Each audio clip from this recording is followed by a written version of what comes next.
আপনাদের বাড়ির কোনো বয়স্ক মানুষের মুখে, গলায় বা শরীরে ছোট ছোট কালো উঁচু দাগ দেখা যাচ্ছে? অনেক ক্ষেত্রে এটি হতে পারে সেবোরিক কেরাটোসিস, বয়স বাড়ার সঙ্গে হওয়া একটি খুব সাধারণ ও বিনাইন স্কিন গ্রোথ। অনেকেই লেজার বা আরএফ ট্রিটমেন্ট করতে স্বচ্ছন্দ বোধ করেন না। সেই সব ক্ষেত্রে রিজুভেনে করা হয় কেমিক্যাল কটারি, একটি সিম্পল ওপিডি বেসড প্রসিডিওর।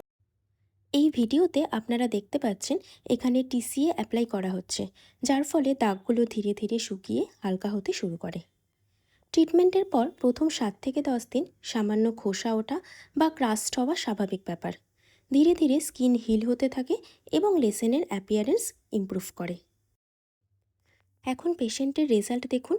মাত্র 2টি সেশনের পরেই আগের তুলনায় দাগ অনেকটাই কম ও হালকা দেখা যাচ্ছে। আরও কিছু সেশনের মাধ্যমে দাগ পুরোপুরি চলে যাবে। তাই বাড়ির কারোর যদি এরকম কালো উঁচু দাগ থাকে, দেরি না করে যোগাযোগ করুন স্ক্রিনে দেওয়া নম্বরে, অথবা ভিজিট করুন আমাদের ওয়েবসাইটে।